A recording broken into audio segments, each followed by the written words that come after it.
Hello and welcome to the Soulful of It podcast. I'm your host, Kari Raquel, and today it's just going to be you and me and this conversation.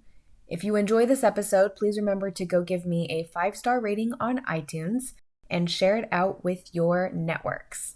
Okay, let's jump into it. I want to start off this mini-sode by sharing a quote that is near and dear to my heart by author James Baldwin. This quote reads, "Not everything that is faced can be changed, but nothing can be changed until it is faced." This quote really does a great job of summing up where we're at this point in 2020, where we're at the midway point of November, with the Scorpio new moon this weekend, Mars direct today, the Jupiter-Pluto conjunction that we just had, and then the upcoming great conjunction next month, which is going to be the real big finale of this year. There is so much epic, life-changing, amazing, hard, difficult, challenging, beautiful, messy astrology transits. It's just the energy is undeniably different. Things are different. And we know that, right? This year has been fucking different. I'm feeling different. Are you feeling different? Maybe feeling a little tender? That's okay. This is a tender time. We're still in Scorpio season. Yes, Mercury is direct and that's awesome and it feels good, but man, it is still in its shadow period. We are still unraveling those 3 weeks that we had Mercury retrograde. What did we learn? What are we carrying forward? And even bigger than that, Mars direct. That's where I really want to begin this episode, but I am going to be touching on these other transits. I am going to be touching on the Scorpio new moon, and I am going to be speaking to 3 tarot cards that I pulled specifically for this mini episode today. So with all of that said, buckle up. I hope you're ready, and let's jump into Mars direct. So Mars stationed retrograde back on 9/9/2020. And if that's not a portal, I don't know what the fuck is, all right? Because that's pretty interesting. The alignment of dates this year has not been wasted on me. And now having Mars station direct on the 13th, Friday the 13th, might I add.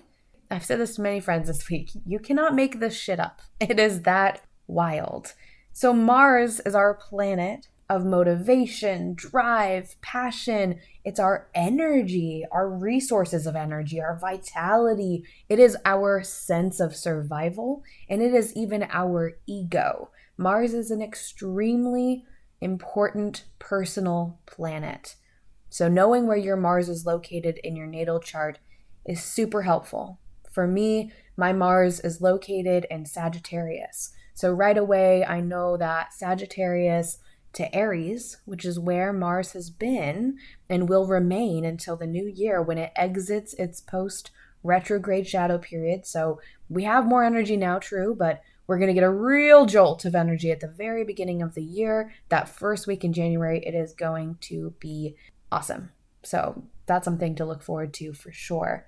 But for myself, knowing that I have my natal Mars in Sagittarius, we have Mars currently in Aries, that's 120 degrees apart. So I know that I've had a trine happening from transiting Mars to my natal Mars. And for me, and for lots of folks who have a fire sign Mars placement, this retrograde period, I wouldn't say it's been easier because I don't think that's fair. I would say that it has had smaller speed bumps. There's speed bumps for everybody, but some people are going through this transit and have experienced it as like, I don't even see a fucking road, okay? You're lucky to feel a speed bump because it just feels like I'm blind and I'm flying and I don't know what the fuck is happening. And if you're a Capricorn or a Cancer, you might be feeling that way because this Mars in Aries is in a square to those other signs and those placements. It's also affected a lot of our Aries folks who are Aries rising, folks who have Aries moon. If you have an Aries sun sign, you have probably felt a lot of tension. A lot has come up for folks who have primary placements in Aries this year because of this transit. And to all of you, I say, trust the warrior within.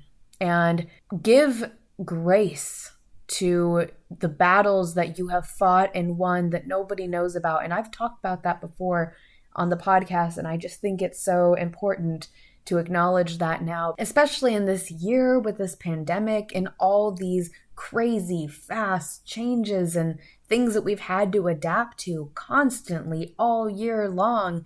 It has just been a lot. And there's a ton of battles that every person that you see driving by you, walking past you at the grocery store, whatever, those people are fighting battles that you don't know anything about. And I know that's a really big cliche fucking quote posted all over Instagram, but it's fucking true. It's one of those ones that you're just like, when you think about it, it makes you more empathetic, more compassionate. And can you give that to yourself too, right? Giving it to other people, awesome. Giving it to yourself, even more awesome, because when you give yourself that compassion and that empathy, you are more inspired, you're more likely to go and give that to other people with more ease. And that's what we're here to do, right? We're all here on this planet learning separate lessons. Some of them overlap, some of them don't.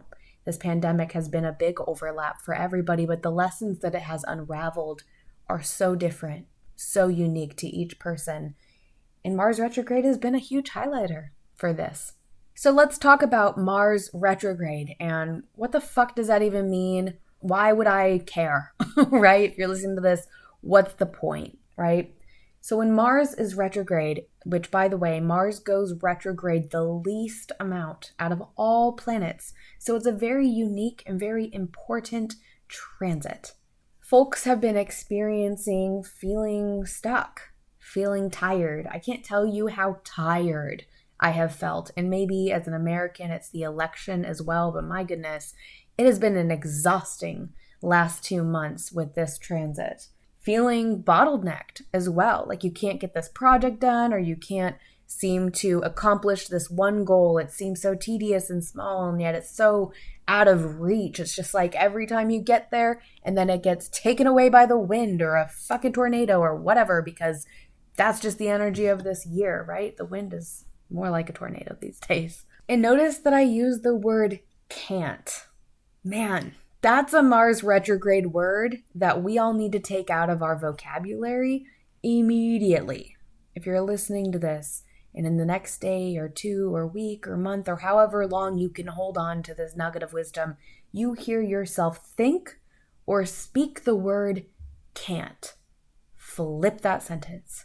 Flip it. Even if you're sitting in a wheelchair and you can't walk, how can you change that?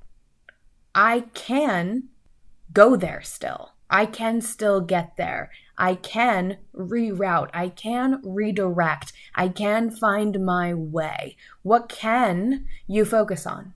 That is a huge key for integrating the lessons of Mars retrograde, is taking your can'ts and finding ways, however creative that those ways may need to be, to turn those can'ts into cans.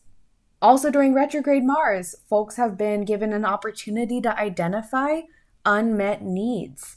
Anger has come up a lot for many people, myself included. This is Mars retrograde in Aries. Aries is its home sign. Mars is happy in Aries, but Mars is also very powerful in Aries, and power is good sometimes. And sometimes it's not. We know that abuses of power happen all the time, especially here in America. We voted some of that shit out this year, thank God. But that doesn't mean that Mars in Aries is always a good thing just because it's at home in that sign. It means that it's going to bring up some more of that passion that is natural to that placement. So having felt angrier, having felt less willing to forgive, maybe even having a temper tantrum. I definitely had a couple heated moments. Luckily, there were no witnesses. Or I guess I think that there were no witnesses. Maybe I'm just hoping that there were no witnesses.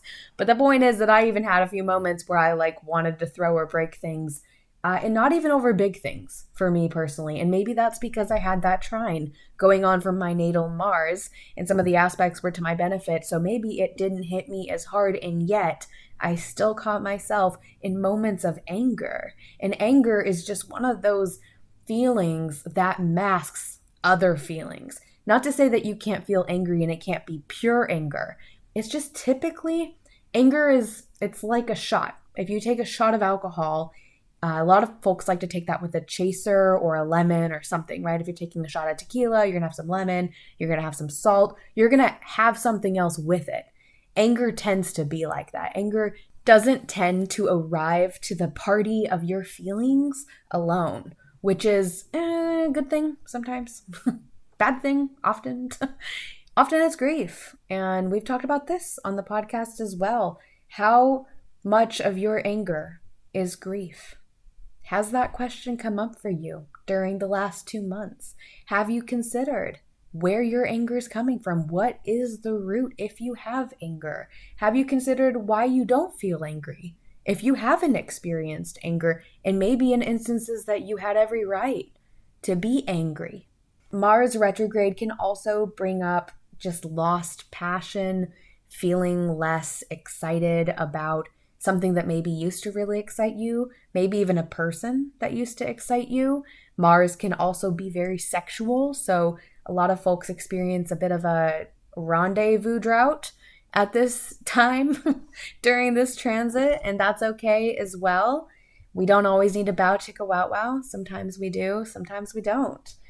Also, feelings of hopelessness and procrastination arise during this transit where you can catch yourself making excuses.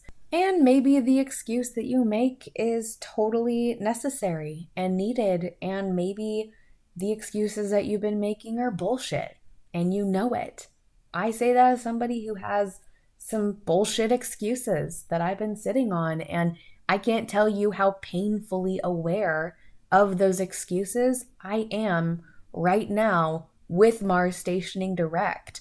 I'm so aware of the movements that I haven't made, but I've also been able to use the transit of Mars retrograde in Aries to redefine why I am making the moves that I'm making in my life, and also to extend grace to myself for the times when I didn't act on something that I felt that I should have, quote, should have. I really don't like the word should, but I'm using it here because there are some things that we are aware would be in highest and best for ourselves if only we were to actually follow through and make them happen. And the follow through can fall apart sometimes, and that's okay. There's been a lot of falling apart this year, and some shit just has to fall apart for other shit to fall together, and that is just the ebb and flow of life now, isn't it? So this retrograde period of Mars was active between, and still is active. I'm saying like it's totally over now. It's not. We're in the post-retrograde shadow period. So keep your seatbelt on.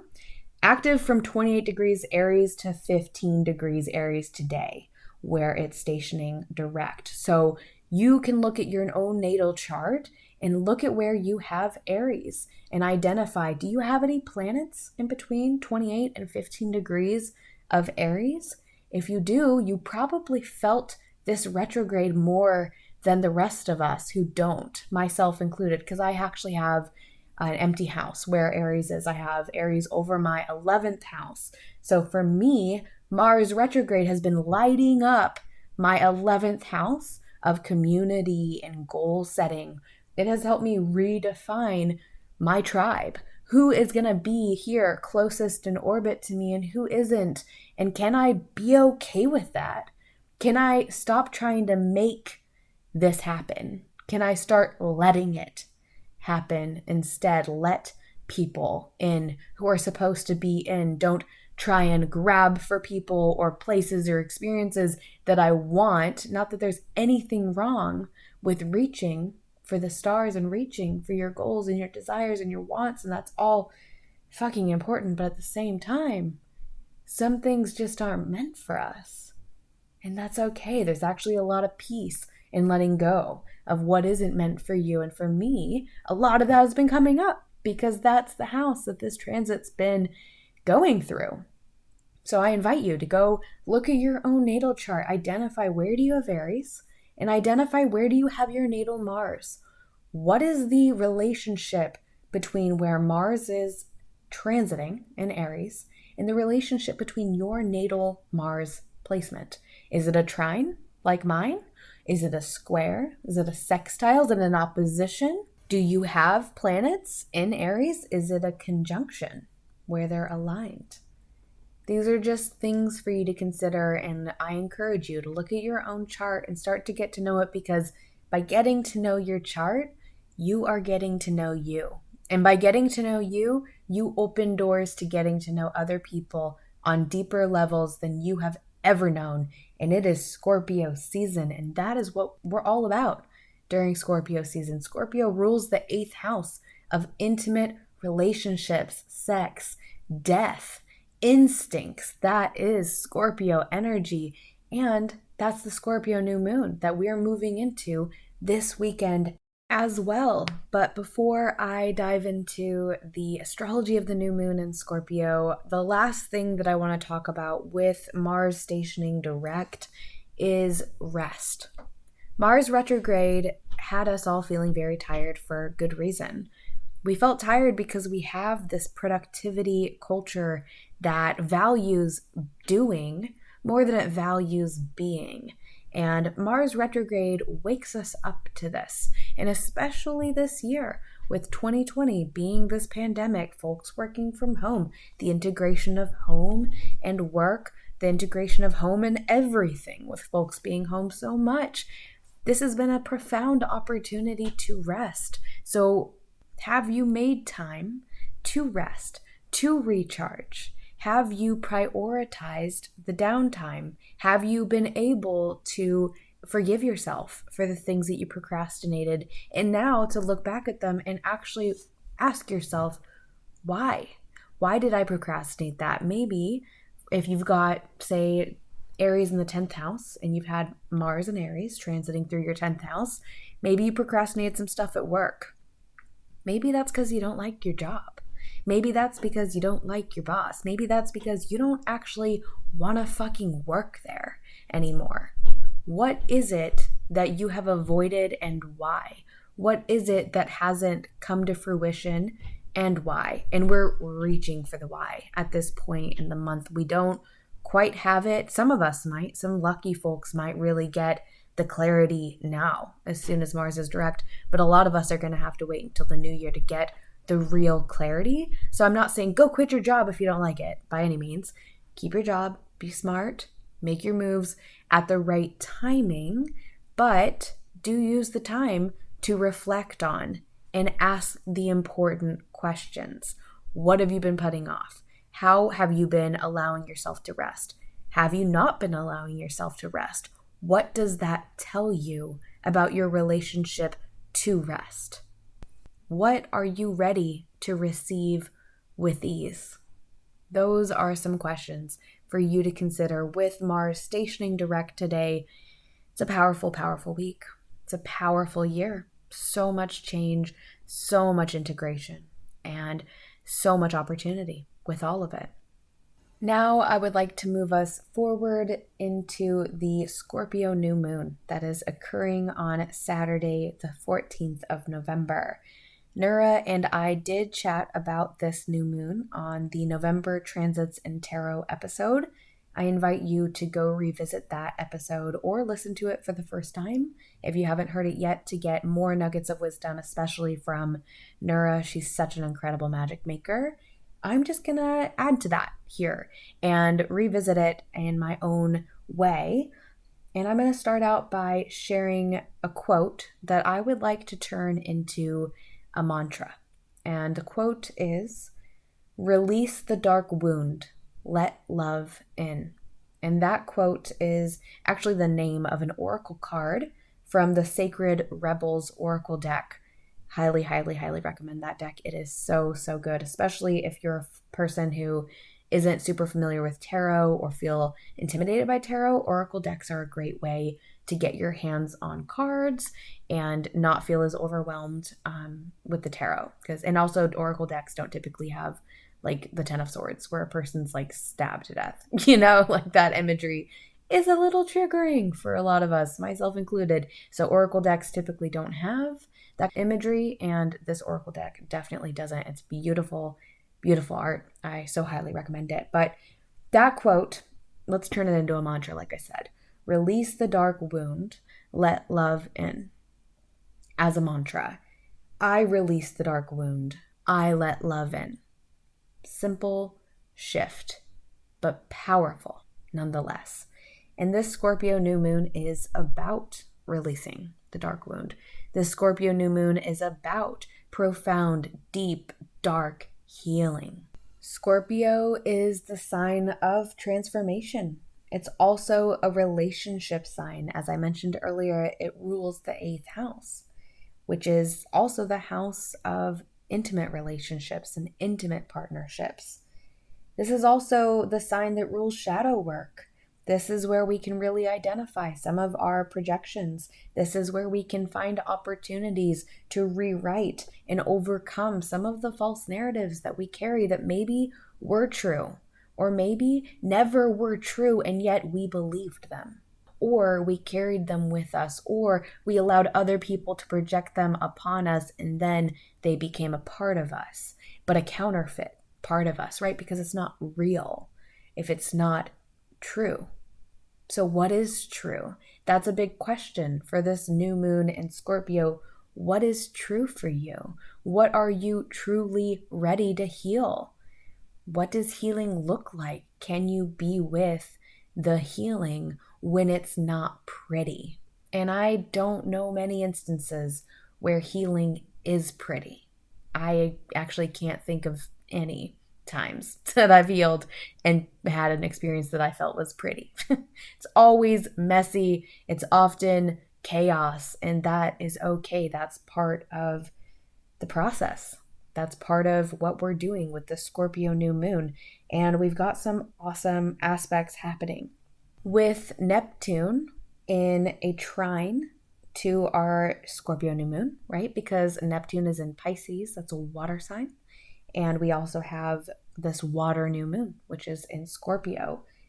That trine is going to help us identify what is blocking any of our dreams, our access to our desires that are bigger than life. Maybe it will help us unveil some of the illusions that have been influencing us or keeping us blind. We also have the new moon in a sextile to our powerful Capricorn stellium, which is Saturn and Jupiter and Pluto all still in Capricorn. Soon to break up though. So this is one of the last big hurrahs for this planetary placement, since we're going to have Jupiter and Saturn both move into Aquarius very soon.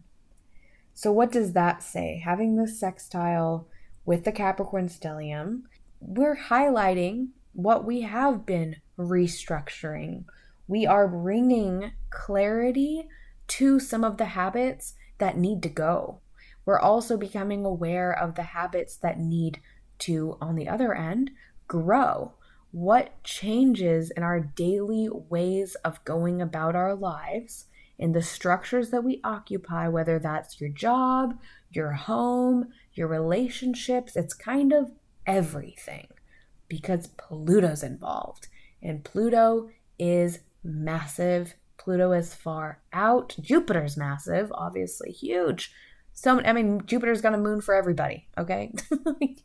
It's true. Jupiter is the Oprah of moons. You get a moon, and you get a moon, and you get a moon. I'm like, how many moons does Jupiter have? It's a lot.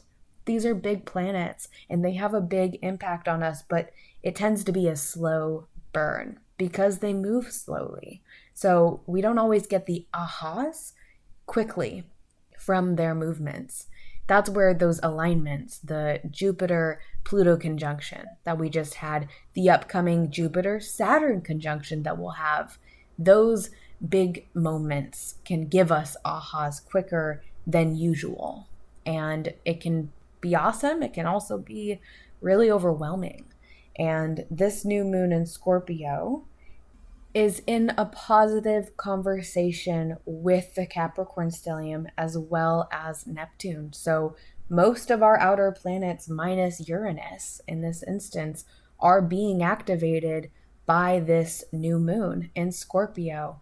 So this is a fantastic time to be asking yourself, what structure needs to crumble or be renovated or be abandoned or be replaced that will lead to my deep healing? What wound hasn't been addressed because I'm so busy looking around me that I'm not looking within me? Those are questions that this new moon is bringing to the surface. We also have Mars, who's direct now, as we know, in Aries, forming a square to both Jupiter and Pluto in Capricorn. And we have Venus, who is in Libra, forming a square to Jupiter and Pluto as well. What relationships do you have where you feel a little stuck? What bags do you have packed in your mind ready to go just in case things fall apart? And are you afraid of failure, or are you actually afraid of success? And how can that fear, however it swings, if it's present for you, influence the way that you experience your relationships? Are there blockages that are self-created, or are the blockages there because something is off, or you have an old story in your mind, or the person that you have a relationship with has a story in their mind about the way things should be or used to be, and there's a projection going on there? This new moon in Scorpio is definitely about relationships. And I say that because it's Scorpio. I also say that because of Venus being in Libra. And Venus in Libra is also opposing Mars in Aries. And that's creating tension between how we're moving forward and how we are in relationship. And it could even bring up, if you're not like in a romantic relationship, or this doesn't resonate for a friendship or a family member or whatever, and you're like, no. This new moon is not about other people. It's still about relationships. You still have a relationship with yourself. Have you been tending to the relationship that you have with yourself? Are you spending quality time with yourself, or are you autopiloting? And I know it can be hard to hear that. It can actually feel like you're being called out when you hear that. And I say that because as I'm saying this, I'm like, oh my God, I'm calling myself out, which is what this whole fucking podcast is all the time. I swear to God, is just me calling myself out. But call yourself out to call yourself back in. That's what I always say. And that's always going to be true. If you're going to point out any of your shortcomings or things that you could have done better on, whatever the story is, can you call yourself back in at the same time? If you identify an excuse, if you identify a roadblock that you set there in front of yourself, can you have the grace to say, okay, I'm going to make the change. I'm going to have to remove the roadblock, or have to have the conversation in the relationship and speak the unmet needs, whatever's coming to the surface for you. And I'm also going to tend to myself in the process. I'm not going to blame myself. I'm not going to be hard on myself. This is so dumb. I had a rebate this week. I had a rebate that was for $100, and I was supposed to take care of it in October. I had every plan to take care of it in October, but Mars retrograde, it was a lot, and we were in the portal of October, and somehow it just slipped through my fingers. And when I had the aha, oh yeah, that rebate, I need to get that taken care of, it was just a few days ago. And I went online and I typed in all the stuff and I got it all set up and I spent time on it, and I was like, all right, I'm getting ready to submit this. And then I read the fine print and I was so angry with myself. Immediately, I felt flooded with anger. My face was red, I was embarrassed, but anger too. Just how could I overlook this? And it was because the rebate expired on the 31st of October. So I was 9 days past, and I had the narrative come through where I was like, maybe I could call and get it, blah, blah, blah. It's $100. And I was really hard on myself that evening, and like unforgivingly hard on myself too, unnecessarily. It's just $100 is a lot of money to a lot of us, myself included, but it's also, in the grand scheme of things, just $100. What matters more than $100? My relationship with myself, for sure. And it took me like a day to realize how hard I had been on myself and to call myself back in. After, in that moment, I called myself out. How could you forget? You're so dumb. All of those like narratives coming up, and then I had to shift back. I believe we talked about this on the September podcast. It was on the September podcast. We talked about the shift of human. I'm so dumb to I'm so human.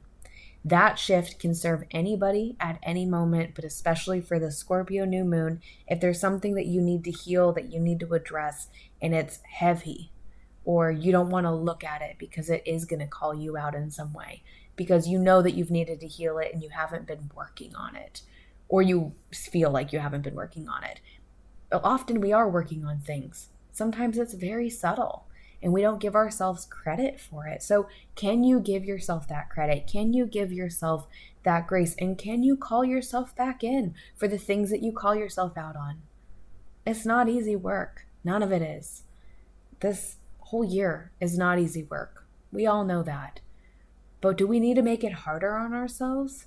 Do we need to be harder on ourselves? Can we call ourselves out and call ourselves in? I think we can. And I think that we would all be better off if we did. And again, I say that not as the master of calling myself out and calling myself back in. Not at all. I say that as a fellow peer, a fellow student of life. I may have some of the understandings of astrology, but I certainly don't hold all the answers. I'm still only human, just like you are. And this new moon is asking us to extend that grace to ourselves, to forgive ourselves, to heal the dark wound, to release the dark wound, to let love in. Can you do that? And this new moon is also an opportunity to plant a seed or to recognize a seed in your garden and give it some more nutrition so that it can grow. Some of the seeds that we plant are intentional and of our own choosing, but a lot of seeds are carried to us through the wind. And we can miss those opportunities just as easily, actually more easily, than the opportunities that we plant ourselves because we're less aware of them. Has somebody given you something recently that's a seed? What is it? Can you nurture it? Do you want to nurture it? That's a great question, actually, to segue us into the tarot cards that I pulled for this episode. The first card that I pulled for the new moon in Scorpio and Mars direct, these transits, is the Four of Cups. If somebody planted a seed in your garden recently, do you want it? Are you ready for it? Is saying no more empowering than saying yes? Do you have time for it? Folks give us stuff all the time, and often we feel obligated to receive it. Some of us have receiving blocks too, in a big way, and I'm one of those people for sure. So it's also that. The Four of Cups has an individual with their arms folded in front of them, sitting in front of a tree on a hill with trees in the background, and there is a floating cloud hand, kind of like the Ace of Cups, offering a cup to the individual, and in front of them are three other cups. And this person's not reaching out and grabbing the cup. This person isn't even looking at the cup that's being handed to them. And some people like to interpret this card as, are you overlooking an opportunity that you should grab onto? Are you too focused on like what's in front of you instead of seeing what else is out there? And I think that is true. I think it's also possible that you have enough cups already as it is. And cups are our emotions. sometimes being given another opportunity, no matter how great, is emotionally taxing. And some of us don't have the capacity for that. And yet we still say yes because maybe you're a people pleaser. I can relate to that. I've said a lot of yeses to things just to please other people. And that has only led me to be displeased with myself almost every single time that I prioritize someone else's happiness over my own. I end up feeling empty, and we don't have to feel that way. And the Four of Cups reminds us of that. It reminds us to reconsider what we are ready, willing, and able to accept. And taking time to get that clarity can be a game changer, even if it's just I'm not sure yet, but can I get back to you on that in a week? Getting yourself just a little bit more time to consider something. Obviously, I know that we don't always have time to consider things. If someone's like, hey, I want to do this thing tomorrow, you probably have to make your decision sooner than a week, right? But if you can ask for that time, even in that moment, you can say, you know what, can I get back to you in an hour? Even an hour can give you enough time to make sure that your yes is genuine. Because nobody, not even you, want to receive your own counterfeit yes. We want to receive real, genuine yeses. And if you can't get there, that's okay. You can say no. No is a complete sentence. Shout out to my girl Jocelyn for telling me that many moons ago, and it has stuck with me, and it is very, very true. I also think that originally comes from Amy Poehler. I don't know. Somebody fact check me and send me a message about that. But our next card that I pulled is the 10 of Wands.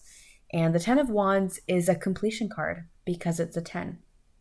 The wand suit is fire, which totally goes hand in hand with Mars going direct. Now that Mars is direct, and you maybe hold all these different wands of how hard you've been working and hustling to make things happen, even when it feels like you're in an uphill battle. With Mars retrograde, things are falling through the cracks. You feel less inspired. You want to procrastinate. You do procrastinate. Now you have an hour to pull off what you needed to pull off in like days worth of work or something. We find ourselves in these scenarios, and what do we need to do when we've got so much in our hands? We need to ask for help. This card shows an individual holding those 10 wands, and it looks like it is back-breaking work to carry these heavy, tall, large wands. And you can't even see the person's face. They're just on their mission. Their head is down in the wands, and they're just focused on getting from point A to point B. And what happens when we're looking down like that? We miss all the views.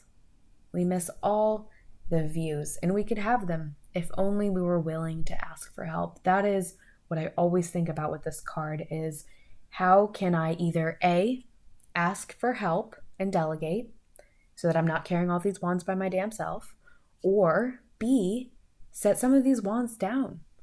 Because when we get super overwhelmed and we have 10 wands, sometimes we end up having to drop them all because we can't do it anymore. And that happens too with Mars retrograde. A lot of people got into accidents. I have a very good friend who broke her leg in 2 places. Terrible, terrible. I'm sending love to you, girl, if you're listening. And what is that? It's because we've overexerted ourselves in some way. When we get to the breaking point of something, when we have an accident, and I'm not saying that, you deserve it by any means, not at all. But what I am saying is that a lot of these things are avoidable. Not all of them, certainly, but a lot of them are.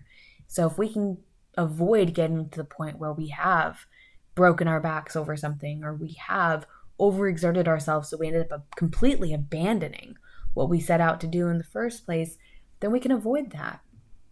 And 10 of Wands is really potent magic for Mars direct.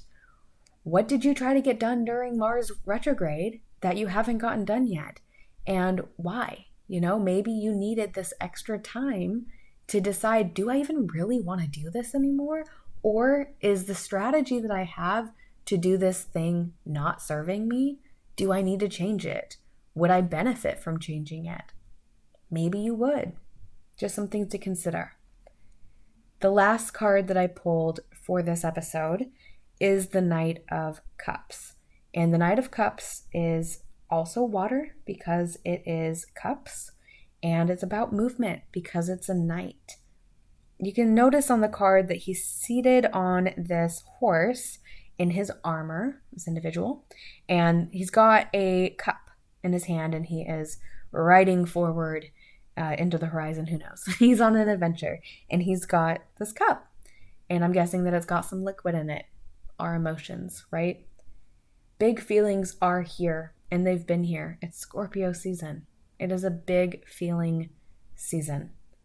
But are your feelings steering you, or are you steering them? Knight of Cups is fully engaged with the journey, and he is upholding the container of his emotions and moving forward anyways. That takes poise, it takes grace, it takes slowing down. You can't keep a full cup while riding as fast as you fucking can into the sunset. You have to slow down in order to get from point A to point B with that cup still intact. It's the same way with our emotions. Are we actually allowing the time for ourselves to process them? Or are we deciding that we don't have time? You know what? I don't have time to process this. I don't have time to be sad about this. I'm just going to do this and make the move and I'm going to make it happen. Very much Mars direct. Very much Scorpio new moon as well. The Knight of Cups is saying you have every ability to get from point A to point B with all your emotions intact if you are willing to acknowledge them. If you are willing to say, my emotions are a part of me and they're a part of this journey and I'm going to feel them, but they are not going to drive me. I'm still in control of me. And the feelings are just here coming and going as they please. And I don't need to autopilot myself out of them because it's hard sometimes to feel them. New moon in Scorpio is also super moon. I didn't even mention that yet. New moon in Scorpio is also a super moon, which means super big feelings. It's okay to have feelings, man. It's so inevitable. We all feel shit all the time, but we don't always give ourselves the grace and the moment to release the feelings, to release the dark wound. Let love in. And that's it. That's all I've got for you guys today in this episode.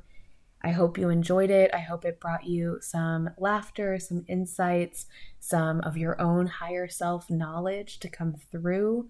And I hope that you're taking care of yourselves. It's a big, big, big week. It's a big month.